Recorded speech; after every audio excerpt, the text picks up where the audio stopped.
मध्य प्रदेश में कड़ाके की ठंड का सितम देखने को मिल रहा है। शहडोल छतरपुर में शीतलहर का अलर्ट है। ग्वालियर, भिंड, मुरैना में कोहरे का येलो अलर्ट है। श्योपुर, सतना, पन्ना में भी येलो अलर्ट जारी है। दतिया, रीवा, मऊगंज में भी कोहरे का अलर्ट है। टीकमगढ़ और निवाड़ी में कोल्ड डे की चेतावनी है। लगातार बढ़ती ठंड और ठंड की वजह से स्कूलों की भी छुट्टी कर दी गई है। ग्वालियर में स्कूलों की 2 दिन की छुट्टी बढ़ा दी गई है। मैयर के स्कूलों में भी 2 दिन की छुट्टी घोषित कर दी गई है। नर्सरी से लेकर 5वीं तक के क्लास जो स्कूल हैं वो बंद रहेंगे। तो ठंड का असर आप सड़कों पर देख रहे हैं। काफी घनी ठंड पड़ रही है। तापमान में गिरावट दर्ज की गई है। स्कूलों में छुट्टी कर दी गई है और नर्सरी से 5वीं तक के स्कूल बंद कर दिए गए हैं। मैयर के स्कूलों में 2 दिन की छुट्टी है। ये भी आपको बता दें कि तापमान में लगातार गिरावट दर्ज की जा रही है। कोहरा घना है कुछ इलाकों में, इससे विजिबिलिटी काफ़ी कम हो गई है। ऐसे में लोगों से भी सड़कों पर चलते वक्त अलर्ट रहने के लिए कहा गया है, सतर्क रहने के लिए कहा गया है, क्योंकि कई बार कोहरे में अक्सर सड़क हादसे भी होते हैं क्योंकि विजिबिलिटी काफ़ी कम होती है। जो मॉर्निंग वॉक के लिए लोग निकलते हैं वो भी अब काफ़ी कम संख्या में निकल रहे हैं क्योंकि ठंड लगातार बढ़ रही है। भिंड में बढ़ती ठंड के साथ कोहरे का कहर भी देखने को मिल रहा है। पुलिस अधीक्षक ने एडवाइजरी जारी की है। सड़क पर जल्दबाजी ना करें। वाहन चालक सभी वाहन आराम से और धीरे चलाएं। लापरवाही और तेज रफ्तार से सभी वाहन चालक बचें। लेन में रहकर ही ड्राइव करने की सलाह ट्रैफिक पुलिस की तरफ से दी गई है। पुलिस अधीक्षक ने एडवाइजरी जारी की है। लेन में रहकर ड्राइव करने के लिए कहा है। फॉग लैंप और लो बीम हेडलाइट का इस्तेमाल करें। कोहरे के दौरान डीफॉगर ऑन रखने की सलाह भी दी गई है। वाहनों के बीच सुरक्षित दूरी बनाए रखने के लिए कहा गया है। साथ ही नियमों का उल्लंघन करने पर कार्रवाई की भी बात कही है।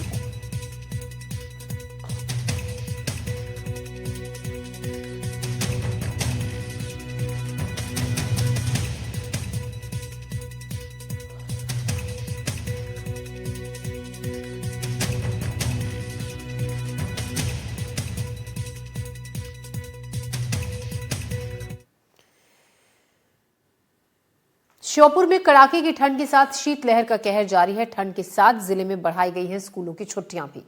कलेक्टर ने 8वीं क्लास तक की 2 दिनों की छुट्टी लगातार ठंड बढ़ रही ठंड की वजह से बढ़ा दी है। तो ठंड के चलते स्कूलों में छुट्टी है जो बढ़ा दी गई है। 2 दिन की और छुट्टी कर दी गई है। तो अब सोमवार से स्कूल खुलेंगे क्योंकि जिस तरीके से तापमान में गिरावट दर्ज की जा रही है, ठंड बढ़ रही है, शीतलहर चल रही है, ऐसे में छोटे बच्चों के लिए खास तौर से ज़्यादा ध्यान रखने की ज़रूरत है क्योंकि ठंड के मौसम में बच्चे बीमार से जल्दी पड़ते हैं। ऐसे में स्कूलों में भी छुट्टियां घोषित कर दी गई हैं। अगर हम आगे खबरों में बढ़ के शिवपुरी की तरफ चले तो वहां भी कड़ाके की ठंड का असर देखा जा रहा है। स्कूलों में यहां भी अवकाश घोषित कर दिया गया है। 9 और 10 जनवरी को स्कूल बंद रहेंगे। जिला शिक्षा अधिकारी ने ये आदेश जारी किया है।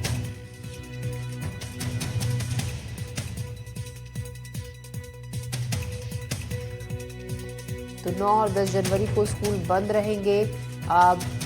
शिवपुरी में भी जिला शिक्षा अधिकारी ने यह आदेश जारी किया है। बढ़ती ठंड के चलते ये फैसला लिया गया है। ज्यादातर स्कूलों में छुट्टियों का ऐलान कर दिया गया है क्योंकि ठंड काफी ज्यादा बढ़ गई है और जो स्कूल खुले भी हैं वहां पर जो टाइम है उसमें बदलाव किया गया है। अब सुबह स्कूल जल्दी ना खुलकर 9 या 9:30 बजे से खुलते हैं, जिसकी वजह से थोड़ी सी राहत उन बच्चों को होती है। खास बड़े बच्चों के ही स्कूल अभी खुल भी रहे हैं। अगर कहीं स्कूल खुल भी रहे हैं तो 5th से लेकर आके 12th तक के स्टूडेंट्स को बुलाया जा रहा है। छोटे बच्चों की छुट्टियां हैं। ज़्यादातर जगहों पर वैसे छुट्टियां घोषित की गई हैं। शिवपुरी में कड़ाके की ठंड का असर देखने को मिल रहा है। स्कूलों में अवकाश 2 दिन का घोषित कर दिया गया है और बच्चों का भी डॉक्टर्स खासतौर से ये डॉक्टर्स का भी ये कहना है कि छोटे बच्चों को, बुजुर्गों को ऐसी ठंड में ख्याल रखने की बहुत ज़्यादा ज़रूरत है। विवेक सोनी पन्ना से हमारे सहयोगी हमारे साथ रहेंगे और भिंड से दिलीप सोनी हमारे सहयोगी आजम खान दमोह से हमारे साथ रहेंगे। हम भिंड का रुख करते हैं। सबसे पहले दिलीप सोनी हमारे संवाददाता हमारे साथ हैं। दिलीप, भिंड के अगर हम मौसम की बात करें तो कैसा मौसम इस वक्त है, क्योंकि तापमान में पिछले 24 घंटे में काफी ज्यादा गिरावट दर्ज की गई है? जी ज्योति जी, मैं आपको बताता हूँ जिस तरह से लगातार जो ठंड है वो बढ़ती जा रही है। जो ठंड लोगों के लिए एक मुसीबत साबित हो रही है। जिस तरह से लोग ठंड से बचने के लिए तरह तरह के उपाय करने में जुट गए हैं, लेकिन ये ठंड कम होने का नाम नहीं ले रही। जिस तरह से जो ठंड लगातार बढ़ रही है उसको लेके जो भिंड के जो कलेक्टर है उन्होंने इस पूरे मामले में एक 2 दिन की छुट्टी घोषित की है। जो नर्सरी से लेकर कक्षा 8 तक के जो छात्र है उनको इनके स्वास्थ्य को देखते हुए उन्होंने 2 दिन की छुट्टी घोषित की है, 9 और 10 जनवरी तक की। और जो सोमवार को स्कूल खुलेंगे उसके बाद देखा जाएगा। जिस तरह कलेक्टर के आदेश आने के बाद जो भिंड के जो पुलिस अधीक्षक हैं आशिष यादव, वो पूरी सक्रिय हुए हैं। उनका कहना है कि जिस तरह से उन्होंने अपना एक आदेश, एक एडवाइजरी जारी की है सोशल मीडिया पर, उनका कहना है कि जिस तरह से जो करें कोहरे के चलते जो लोग ड्राइव करते हैं जो हाईवे पर, वो शालीनता से और संयमता के साथ अपने वाहनों को चलाएं। जो हाईवे पर जो लाइन रहती है, लाइन के सहारे देखते हुए थोड़ा धीमी गति में वाहनों को चलाया जाए और काफी डिस्टेंस और दूरी बना के रखी जाए, जिस तरह से कोई हादसा ना हो। एक चेतावनी भी दी है। उनका कहना है कि अगर कोई इस जो एडवाइजरी को अगर कोई नजरअंदाज करता है, उसके खिलाफ वैधानिक कार्रवाई की जाएगी। जी, आजम खान भी हमारे सहयोगी हमारे साथ जुड़ गए दमोह से। आजम, दमोह में मौसम कैसा है? क्या घना कोहरे का असर, यहाँ पर घने कोहरे का असर देखा जा रहा है या मौसम साफ है? जाहिर तौर पर जिस तरह नए साल में मौसम ने दस्तक दी है, दमोह में मौसम में बिल्कुल करवट ले ली है और सर्द है। सर्द हवाएं जो उत्तर से पश्चिम की तरफ चलने वाली सर्द हवाएं हैं, वो यहां से होकर गुजरती हैं और आलम यह है कि सुबह 7 बजे तक भी कोहरा रहता है। अभी भी कोहरे के हालात हैं, जो विजिबिलिटी है वो लगभग 20 मीटर के आसपास है। और यहाँ हमारे साथ लोग मौजूद हैं जो बताएंगे कि दमोह में इस बार किस तरह की सर्दी पड़ रही है, किस तरह की सर्द पड़ रही है। ज्यादा सर्दी पड़ रही है, 100% सर्दी पड़ रही है दमोह में।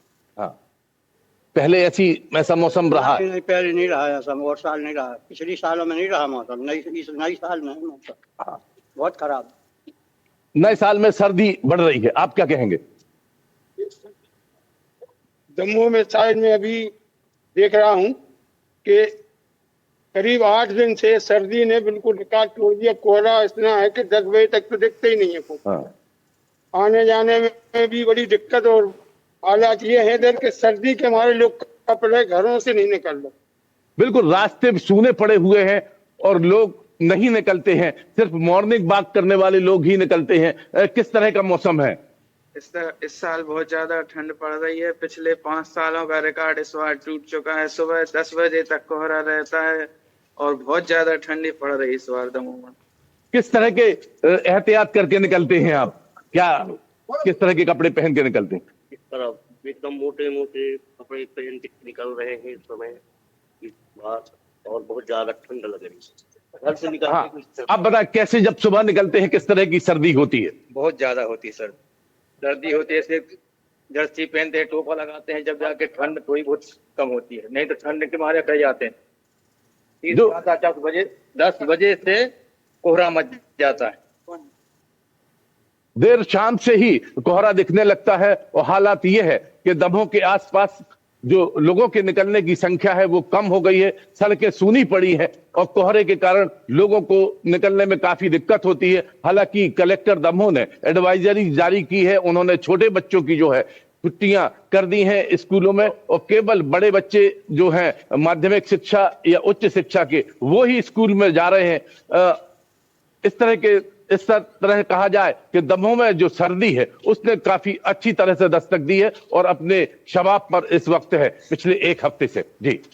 जी तो ठंड काफी ज्यादा बढ़ गई है। और ऐसे में एक और सवाल आजम, कि अगर हम स्कूलों में तो छुट्टी घोषित कर दी गई है प्रशासन की, अगर हम रैन बसेरों की बात करें, अलाव की बात करें, क्योंकि देखिए ठंड के चलते कई बार बहुत से लोगों की मौतें भी होती हैं, ऐसे में उस लिहाज से किस तरीके के इंतजाम दमोह में किए गए हैं? 2 दिन से हमने लगातार जो रैन बसेरे हैं उनका जायजा लिया है। दमोह कलेक्टर इसके लिए सजग हैं। उन्होंने बीते 1-2 हफ्ते पहले रैन बसेरों का जब औचक निरीक्षण किया था तो लोग बाहर ठिठुरते हुए मिले थे, लेकिन उसके बाद उन्होंने पूरे जो लोग थे, जो यात्री थे, मुसाफिर थे, उनसे क्षमा याचना करने के बाद उन्होंने कहा था कि अब दमोह से कोई भी गलती नहीं होगी। और हालत ये काफी जो तब्दीली आई है और जो रैन बसेरे हैं उनके बाहर अलाव भी लगाए गए हैं और रैन बसेरों में पूरे पर्याप्त इंतजाम कर दिए गए हैं। बिस्तर के हों, पानी के हों, रोशनी के हों, हीटर के हों, इस तरह से रैन बसेरे जो दमोह के शहर के 2 रैन बसेरे हैं उनमें इंतजाम काफी है। हालत यह है कि सीटें भी कुछ कम पड़ गई हैं। लगभग 30 से 40 लोगों के सीटर के हिसाब से अटल रैन बसेरा जिला अस्पताल में है, लेकिन वहां पहुंचने की संख्या है जो और काफी हो जाती है। हालत ये हो जाते हैं कि कई लोगों को जमीन पर बिस्तर बिछाकर सोना पड़ता है। कुल मिलाकर अलाव की व्यवस्थाएं ठीक कर दी गई हैं और मौसम में जिस तरह से तब्दीली हुई है उससे एडवाइजरी कलेक्टर ने भी जारी की है और साथ में जो स्वास्थ्य विभाग है उसने भी बच्चों के लिए और स्कूली छात्र छात्राओं के लिए एडवाइजरी जारी की है कि किस तरह से कपड़े पहने और किस तरह से अपने स्वास्थ्य का बेहतर ख्याल रख सके। जी आजम, शुक्रिया आपका जानकारी के लिए। दुर्लीप, आपका भी तमाम जानकारी के लिए, अपडेट के लिए बहुत शुक्रिया। फिलहाल हम बढ़ते हैं आगे। खबर